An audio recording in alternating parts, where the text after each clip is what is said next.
सबसे पहले तो स्ट्रेस कम किया, अपने आप को मोटिवेशन दी, एक्सरसाइज़ की और जिनके जितने भी दोस्त थे मेरे उनसे थोड़ी-सी बातचीत की और अब मैं आ गई घर।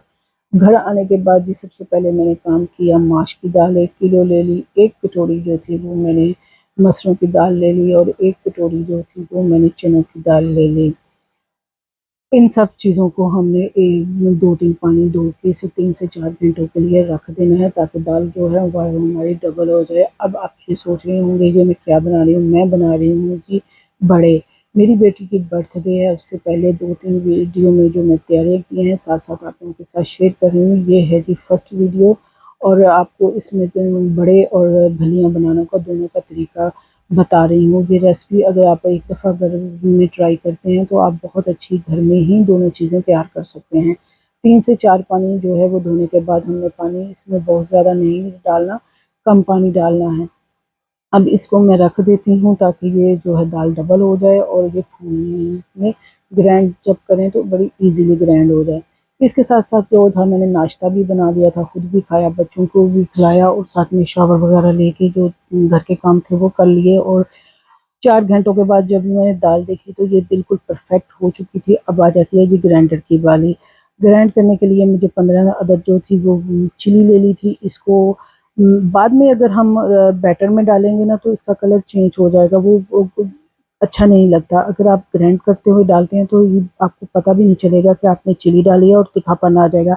अगर आप तीखापन पसंद नहीं करते तो इसको स्किप भी कर सकते हैं। चलिए जी, यहाँ सबसे पहले तो मैंने डाल दी चिली और जितनी मेरे ग्राइंडर में आएगी जी दाल, हम जग में डाल के इसे बारीक सा स्मूथ सा पेस्ट बना लेंगे। अच्छा, कुछ लोगों को बीच में दाल का थोड़ा-सा दाना आए तो वो पसंद होता है और कुछ को नहीं, मुझे नहीं पसंद इसलिए मैं सारी दाल को जो है बहुत बारीक सा स्मूथ सा पेस्ट बना लूँगी और ये जो पानी है यही हमें इस्तेमाल करना है, दूसरा पानी नहीं करना। अगर पानी बच जाएगा तो लास्ट में हम जो है वो फेंक देंगे। अब इसमें जितनी जग में हमारी दाल आएगी हम इसको डाल के इस तरह से ग्राइंड कर लेंगे। ज़्यादा भी पानी नहीं डालना कि हमारा जो लिक्विड पेस्ट है वो पतला बन जाए, फिर बाद में हमें आगे जाकर मुश्किल पेश आएगी। तो देख सकते हैं यहाँ मैंने चला दिया, इसे स्मूथ सा पेस्ट बना लेना जितना भी आपको लगेगा ये मेरे पसंद है। ये मैं आपको निकाल के दिखा रही हूँ एक बाउल में। ये इस तरह से हमारा स्मूथ सा पेस्ट और इस तरह से बनना चाहिए, इससे ज़्यादा पतला नहीं बनना चाहिए। 2-3 तरह से बनते हैं बड़े, लेकिन मैं ये वाला जो तरीका है इससे आपको सिखा रही हूँ। मेरी दूसरी यूट्यूब पे नेचुरल हीलर पे खाली मूँग दाल के भी पड़े हुए हैं। अगर आप लोगों को उसकी रेसिपी चाहिए तो इसी चैनल पे तो नीचे कमेंट सेक्शन में लिखिएगा, वो भी मैं आइंदा आने वाले दिनों में आप लोगों के साथ शेयर कर दूँगी। यहाँ चलें जी, मेरा सारा बैटर जो था वो बन के तैयार हो रहा था, थोड़ा टाइम लेता है लेकिन उसमें मैंने चाय का 1 कप पी लिया और जो लास्ट था वो मेरा 1 रह गया था। मैंने कहा चलो जी अब इसको जो है प्रोसेस जो है ना सही वाला वो शुरू होने लगा है। यहाँ मैंने हस्बे ज़रूरत नमक, अजवाइन, करवंजी और ज़ीरा डाल के इसको अंदर बैटर के अंदर हमने मिक्स करना है। लाल मिर्ची वगैरह नहीं डालनी, उससे आपके जो बड़े हैं ना वो लाल-लाल हो जाएँगे, वो उसका कलर जो है वो अच्छा नहीं लगता। ये परफेक्ट रेसिपी है जो मैं आप लोगों के साथ शेयर कर रही हूँ। अब इसको फेंटने में हमें लगेगा जी आधा घंटा। जिस साइड को मैं फेंट रही हूँ ना, एक हाथ से आपने फेंटना है जैसे कि आप केक बनाते हैं। दूसरी साइड को अगर आप करेंगे ना तो वो आपका बैटर टूट जाएगा और फिर आपका भल्ला जो है ठीक से नहीं बनेगा। अब इसको हमें इतना फेंटना है जैसे हम केक बनाते हैं तो वो फूल जाता है, डबल हो जाता है, उसी तरह हमें इसे जो है फेंटना है। तो तकरीबन आधा घंटा लगता है इसका। अगर आप चाहें तो मशीन से भी कर सकते हैं लेकिन ज़्यादा बेहतर है आप चम्मच से करें, जैसे कि मैं आपको दिखा रही हूँ। मैं चम्मच से करती हूँ, इससे मुझे बहुत अच्छा एक फीलिंग आती है, जो भी आप कह लें। लेकिन बहरहाल जी यहाँ मैं हाथ धोए वो काम ख़त्म करने के बाद और आ गई जी मेरी भलियों की बारी। भलियाँ भी आज मैं जब फ्रीज़र में देखी तो ख़त्म हो गई थी, फिर मैंने कहा आज के दिन के लिए बनाती हूँ क्योंकि बड़ों का काम जो है वो बहुत ज़्यादा है, तो भलियाँ जो हैं वो हम थोड़ी बनाते हैं, सिर्फ़ जो हमारी बर्थडे वाले दिन इस्तेमाल होंगी। अब आ जाते हैं जी हम बेसन। बेसन ली मैंने 2 कटोरियाँ और मैदा लिया जी मैंने 1 कटोरी। इसको जो है हम जो इतनी चीज़ों को लेके हमने करना है मिक्स। इसमें भी जाएगी जी नॉर्मल किचन के मसाले हैं, वही आपको डालने हैं, एक्स्ट्रा कोई चीज़ लेने की ज़रूरत नहीं है आपको। अब जी नमक, करवंजी, अजवाइन, हल्दी और ज़ीरा आपने लेना है। इसको आपने इसके अंदर डाल के अच्छी तरह पहले मिक्स कर लेना है कि सब मसाले और इसमें मिक्स हो जाएँ। फिर नीम गर्म पानी लेके आपको थोड़ा-थोड़ा पानी डाल के इसका बैटर बना लेना है। ज़्यादा एक दफ़ा पानी नहीं डालना, ये ना हो कि पतला हो जाए फिर आपको मुश्किल आती है। तो इसलिए सबसे पहले स्टेप ये है कि आप नमक मिर्च को मिक्स कर लें, फिर थोड़ा-थोड़ा करके पानी को आपने डालते जाना है और मिक्स करते जाना है। ज़्यादा गाढ़ा नहीं करना, थोड़ा सख्त वाला हमें चाहिए क्योंकि भलियाँ बनानी है तो भलियों के लिए थोड़ा जो बैटर है वो सख्त वाला होता है। अब देखिए थोड़ी-सी इसके अंदर मुझे लम्प्स नज़र आ रहे थे, मैंने इसको दोबारा से फेंटा और वो ख़त्म हो गए। और यहाँ भल्ले दोनों चीज़ों की चीज़ें जो थी तैयार हो चुकी थी। अब चलते हैं जी किचन की तरफ। अब असली और अहम काम तो होता है किचन के अंदर। अब जाते हैं हम किचन के अंदर, ये थोड़ी देर बाद जो है ना ये बैटर मज़ीद हार्ड हो जाएगा। मुझे लगा इसके अंदर थोड़े से लम्स हैं तो उसको मैंने दोबारा से थोड़ी देर के लिए फेंट लिया और ये देखिए यहाँ कलर भी चेंज हो गया है और मुझे जिस तरह का चाहिए उस तरह से तैयार भी हो गया है। अब किचन से हमने निकाली जी कढ़ाइयाँ, कढ़ाइयाँ निकालने के बाद दाल डालते हैं तेल, डालने के बाद गर्म होगा तो हमारा जो है वो घरों का प्रोसेस तैयार हो जाएगा। आपको हौसले के साथ ये प्रोसेस करना है इस ताकि थोड़ा-सा सेफ रह के, क्योंकि ऑयल जो है आपकी बॉडी के ऊपर, हाथ के ऊपर, पाँव के ऊपर गिर सकता है, तो आपने ध्यान रखना है इस चीज़ का।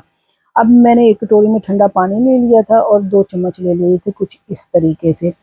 अगर आप बड़ा-बड़ा बनाना चाहते हैं तो बड़े स्पून ले लें, छोटा दरमियाना बनाना चाहते हैं तो फिर छोटा स्पून जो आप मेरे वीडियो में देख रहे हैं, ये परफेक्ट भला होता है एक प्लेट में। एक अगर आप पसंद करते हैं, जो 2 पसंद करते हैं, ये आपकी मर्ज़ी है। अब एक-एक करके मैंने इन चम्मच के साथ इसको डाल दिया था और थोड़ी देर में ये खुद ही फूल के ऊपर आना शुरू हो जाते हैं और फिर आप लाइट ब्राउन होने के साथ-साथ आपने हल्के हाथों से जो है दूसरी तरफ पलट देना है। इसी तरह ये प्रोसेस चलता रहेगा। आप देख सकते हैं अब मेरे जो हैं पलटने के लिए तैयार हो गए हैं बड़े, अब मैं इनको पलट दूँगी। अच्छा मेरा जो था ना काफ़ी काम था तो मैंने सोचा कि मैं कोई ऐसी चीज़ का इस्तेमाल करूँ जिससे मेरा काम जल्दी ख़त्म हो जाए। मैं ज़्यादा देर खड़ी ना रहूँ। तो ये देखें जी बड़े एक तरफ से भून के कितने खूबसूरत और कितने अच्छे हो गए हैं। अब दूसरी तरफ जो है वो मैं बड़ा सारा पतीला लाई थी खुला वाला कि कढ़ाई में कम आ रहे हैं, पतीले में ज़्यादा आ जाएँगे। जब इसके अंदर मैंने ऑयल डाल के देखा तो ये तो जी चिपक गए उसके साथ। मैंने कहा उफ़ अल्लाह! तेज़ियां दे वाक़ई टोए होंदे ने, अज मेरे नाल भी है। वो चिपक गए और मैंने कहा अल्लाह जल्दी कर दें तो लेट हो जाएगी। फिर दोबारा से दूसरी कढ़ाई ली और मैंने उसमें कि चलो जी ऐसे कर लेते हैं, अब क्या करें। जो टाइम हमने इनको देना है वो तो देना ही पड़ेगा जी, बच्चों की तरह। प्यार से हमें तैयार करना है। अब उसके अंदर भी तेल डाला, गरम होने के बाद उसके अंदर भी मैंने 1 चम्मच के ज़रिए से मैं आराम से उसके अंदर स्पून से डालती गई और इस तरह से आराम-आराम से पलटती गई। इसी तरह मेरे बड़े बन के सारे तैयार हो गए हैं। कलर भी आपने देखा है कितना गोल्डन आ गया है। अब जी ये टाइम हो चुका था मुझे बनाते-बनाते और मैं इतना थक चुकी थी कि मेरा दिल कर रहा था बल्लियाँ सुबह कर लूँ। फिर मैंने कहा ना, ना, ना, ये बना के छोड़नी है, उसके बाद जो है दूसरा काम, बर्तन भी थे अभी। तो बहरहाल जी बल्लियों की बारी आ गई। अब ये देखें जी बटर इस तरह के आपको कोई भी कढ़ाई या कोई ऐसा ले लें पीस जिसके अंदर आप डाल लें और बाद में हाथ के साथ या आप किसी भी चम्मच के साथ इस तरह बल्लियों को इसके अंदर आराम से डाल सकते हैं। बड़ी खूबसूरत सी छोटी-छोटी, बड़ी-बड़ी बल्लियाँ बन के तैयार हो जाती हैं। तो इस तरह आपने बना लेनी है। ये देखें जी एक तरफ से ज़रा फूल गई हैं और अब हम इनको पलट देंगे। अच्छा इसको हमने पकाना कैसे है ये समझना बड़ा ज़रूरी होता है। आपने थोड़ी-सी लाइट ब्राउन होने के बाद इसको निकाल के रख लेना है। बाद में 2 से 3 फ्रूट निकाले तो फिर उसी ऑयल में दोबारा से इसको थोड़ी देर कुक कर लेना है ताकि जो थोड़ा कच्चापन रह जाए वो भी पक के तैयार हो जाए और सब फलियों का एक जैसा कलर हो जाए। अगर कोई चिपक जाती है, जुड़ जाती है तो बाद में वो खुल भी जाती है, कोई ऐसा मसला नहीं है। चलिए जी यहाँ मेरी जैसे जो थे सारी चीज़ें बन के तैयार हो गई थी और यहाँ मैं इतनी टाइट थी कि मैं बता नहीं सकती। अब मैंने 1 कप चाय जो थी वो पीनी थी और ये बर्तनों की मासी-बिया भी बनना था। ये मैंने धो के सोने थे ताकि सुबह जो है बच्चों ने स्कूल जाना है तो मेरा किचन साफ-सुथरा हो और क्लीन। मैंने जी यहाँ ली है 2 टॉफ़ियाँ ली, पैरासिटामोल और साथ में 1 कप चाय। चाय पीने के बाद जी मैंने धोए बर्तन और ये था आज सारे दिन का जो मैंने काम किया, साथ में खाना बनाया, बच्चों को दिया और वो वीडियो मैंने शूट नहीं की थी। तो यहाँ सब काम ख़त्म हो गया। मिलूँगी जी नेक्स्ट वीडियो में, तब तक के लिए अल्लाह हाफ़िज़।